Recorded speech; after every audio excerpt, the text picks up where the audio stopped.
What's going on, guys? It's Drawman, and Nike just put out a list of the top 10 things you need to know about the PG1, Paul George's first signature model that I'm super excited about. I think my local House of Hoops is going to get the Shining colorway, which is super clean. So hopefully I'll be able to pick up a pair of those. But I went through this list. I picked out all of the little nuggets that I found to be the most interesting. I'm going to relay them back to you.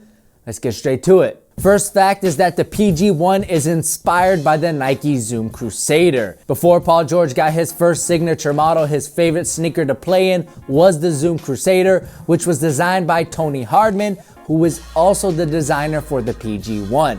Hardman made sure that the snug, seamless fit of the Crusader made its way into the design of the PG1, and I could definitely see the similarities with the low-cut design, inner booty construction, and even the forefoot Zoom air cushioning. But hopefully the PG1 provides better materials and a more consistent traction experience. But worst case scenario, we get a great looking sneaker that doesn't perform nearly as good as it looks.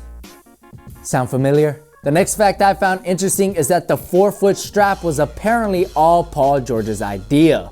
PG showed Hardman a sketch of his dream shoe in one of their initial meetings, and that sketch featured a forefoot strap, which would then make it into the finished product. If this is actually true, that's pretty cool that PG came into a meeting with a sketch of his dream shoe, and that sketch somewhat became a reality.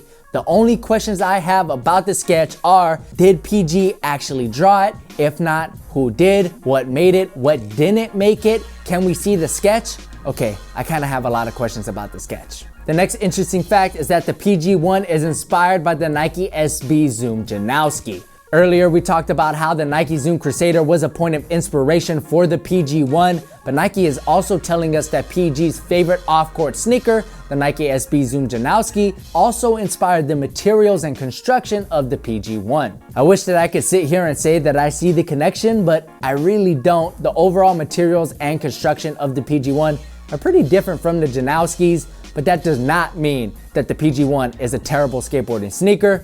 It just probably means that the PG1 is a terrible skateboarding sneaker. The next interesting fact of the PG1 are the multiple graphic designs that share personal details about Paul George himself. The medial side of the left shoe is inscribed with the date May 1st, 2015, which honors the first birthday of George's daughter, whose mom looks like this. Very nice, very nice. While the right shoe is inscribed with the date May 2nd, 1990, Paul George's birthday, one day after his daughter's. Illuminati confirmed, PG to the Lakers. The last fact that I found interesting about the PG1 is the cloud design on the box gives us a hint as to how the PG1 feels on foot. Early on, George asked designer Tony Hardman to design clouds on his feet, which is why we see the cloud design on the box. So hopefully Nike doesn't mess this up and the PG1 actually feels like clouds on our feet, because if they don't, that would be pretty disappointing and funny, and Nike would literally be shooting themselves in the foot. But hey Nike, you want a tip? Just put full-length Zoom Air and they will feel like clouds on our feet. See? It's not that hard. Anyways, guys, that was my little list of the things that I found most interesting about the PG1. If you wanted to look at the entire list, you could do so with the link you see in the description box below. But I want to know whether or not you're excited for the PG1. I know I am. Let me know in the comment section below. And if you enjoyed this video, give me a thumbs up. That helps me out a lot. My name is Darren. I'll catch you in the next one. Peace. The only difference that I can spot is the color of the outsole, which may or may not be affecting the traction's integrity, but that does support the theory that depending on what colorway you get, your experience with the traction may differ. And this is the same exact problem people had with the Dub Nation colorway of the Curry 3, which many say felt like ice skates on the hardwood.